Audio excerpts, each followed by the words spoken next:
Merry Christmas to all of you and your family. I've got a nice holiday shirt on, and I have a nice Christmas gift for you. It's a twofer. It's two films in the same review. What could I possibly have done? Oh, yeah, it's in the title. It's Grumpy Old Men and Grumpier Old Men. I watched these back to back. They both have audio description. I actually got them over uh, the Apple Store's Black Friday sale. They were at a really decent price. I was like, I love both of those movies, and they both have audio description for that price. Yes, please. It's been a while since I've seen them too. I've seen them both a bunch of times. It was funny just reliving all of the jokes and being like, "Yep, I remember that one. Oh yeah, that's good." This is great. These are great films. Just first of all, Jack Lemmon and Walter Matthau. If you are younger and you don't know who these people are and you've never watched them before, oh my God. Please educate yourself. This is like a film education class. It doesn't necessarily have to be this film. As a matter of fact, the only reason they're in this film is because of the previous times that they've paired up together in a movie like maybe The Odd Couple, which would be where I would start, where they were the original film pairing of The Odd Couple. Um, uh, Felix and Max in that series. Here they play warring neighbors who used to be best friends, but it gets kind of lost. It's one of those films where you're like, why was I even mad at you for that long? Over what?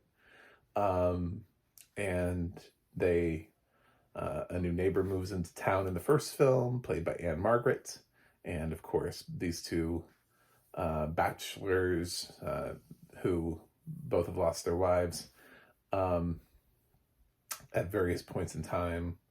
It actually doesn't say like who lost their wife first. I don't know what happened, but I realized that while watching the film, I was like, how long have they both been? Jack Lemmon has a line about how long it's been since he's had sex, but I don't know was that how long he's, I guess, maybe.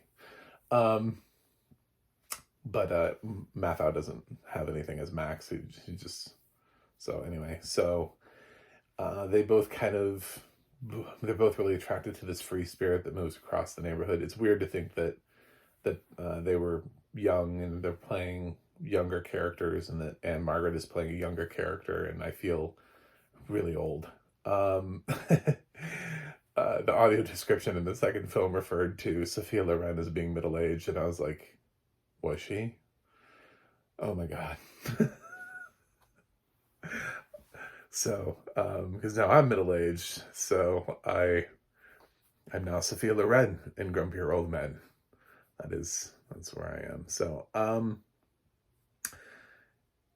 yeah, it's a great film with a great cast that carries over from both films. You've got Burgess Meredith, who is fantastic, and I think he was battling dementia in the second film. So it was.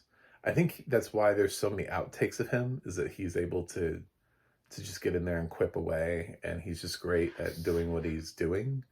But I did hear slash read somewhere that the second film, Burgess was already starting to sort of battle some stuff, even though he was up there in age. And we've got Kevin Pollak, who is great and is now playing older figures himself in a series like The Marvelous Miss Maisel. We've got Daryl Hannah, who needs to continue acting again. I don't know what happened to her. Christopher McDonald, who is now old in Hacks. He's only in the first one, but it's still worth mentioning because he's Christopher McDonald. Seen most recently, I think, in Hacks.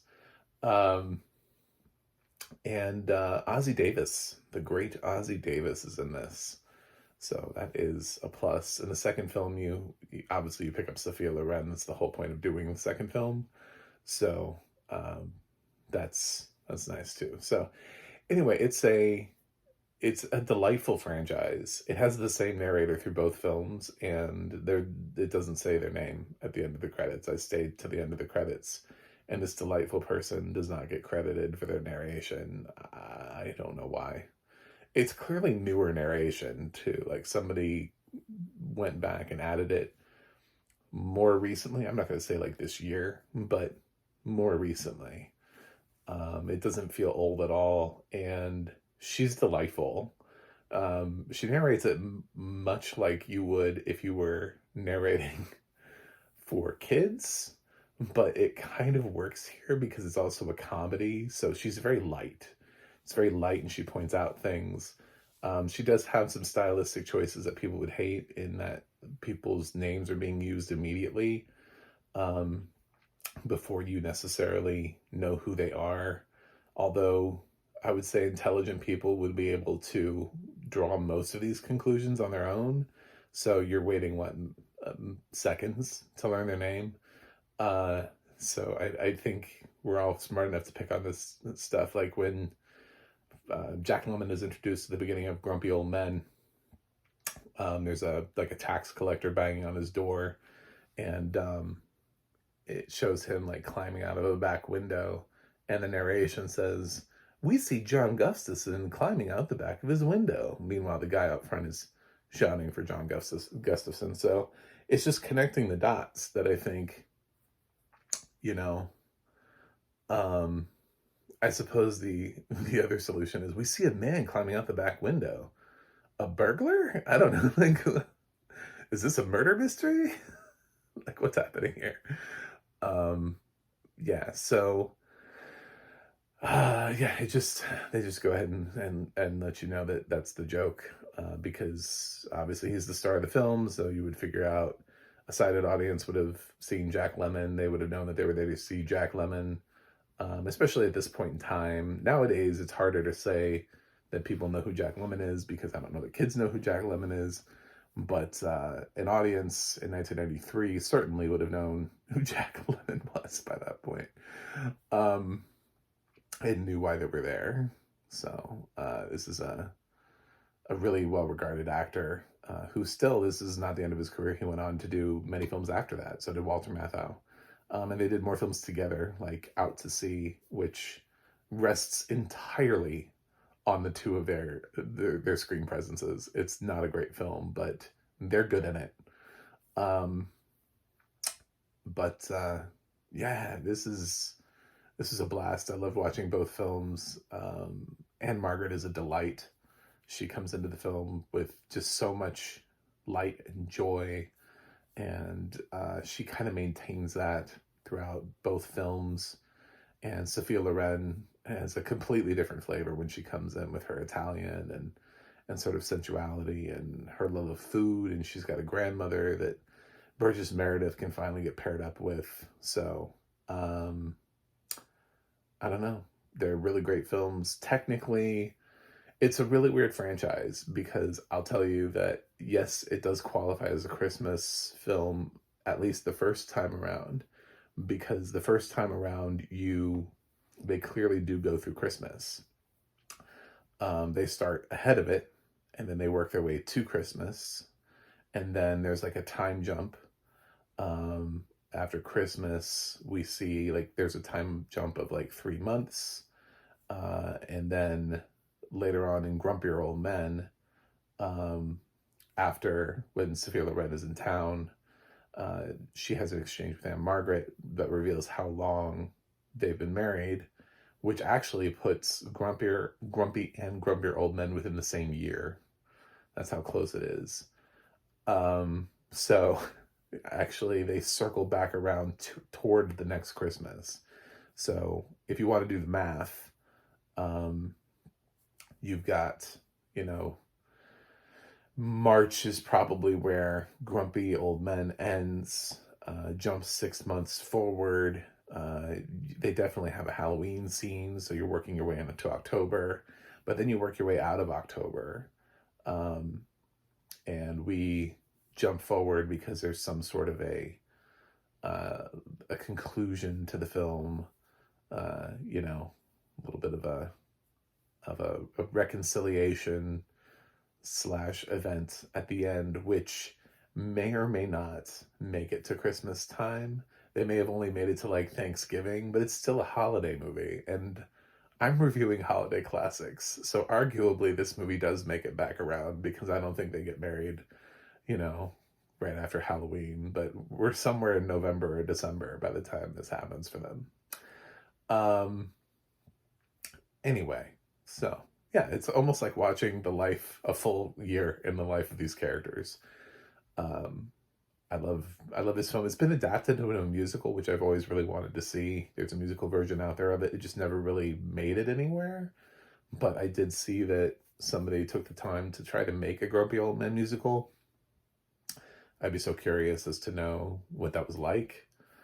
Um, but yeah, uh, this is one of my favorite films. Both of them, I love both of them a lot equally, and so it's pretty easy for me especially after listening to delightful audio description.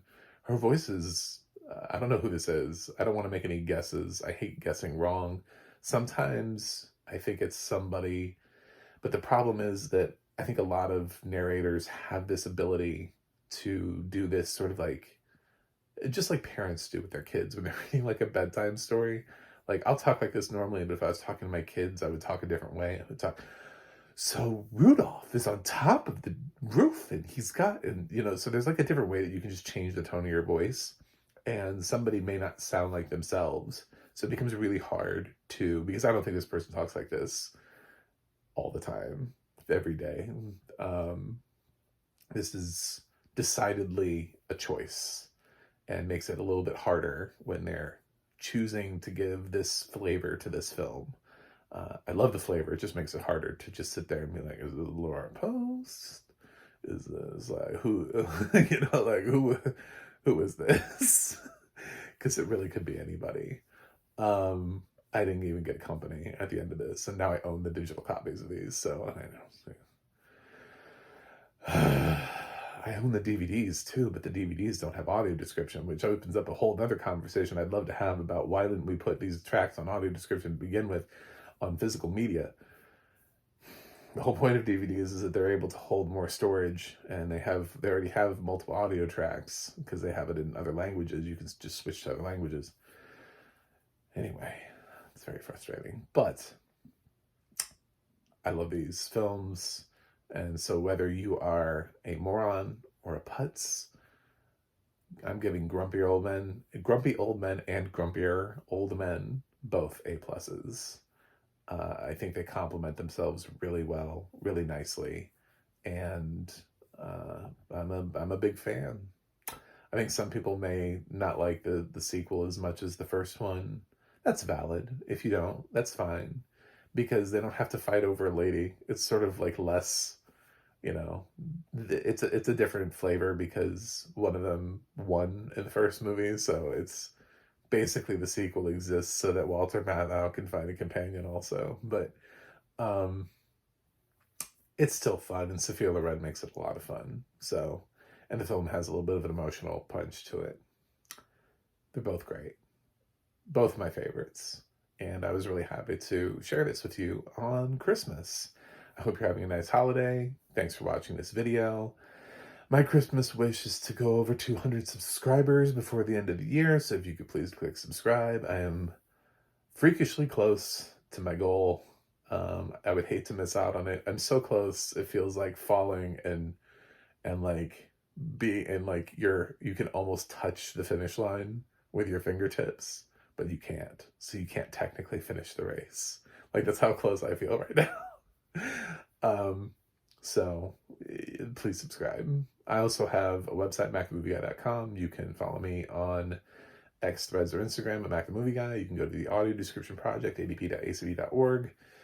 I'll let you know what has audio description and where you can watch it. And you can go to the adna.org where you can see who's narrating your favorite films and television series. That's it for me this holiday season, but I'll be back next holiday season with more holiday classics. I didn't want to review too many at once because there aren't that many. Not nearly as many. It's easier to review horror movies for October because there are like a bajillion of them. But Christmas movies, especially good ones, I don't want to just dive into like Hallmark's catalog of films. I don't want to do that. That's not fun for me. So I'll be back next holiday season. Until then, Merry Christmas and Happy Holidays.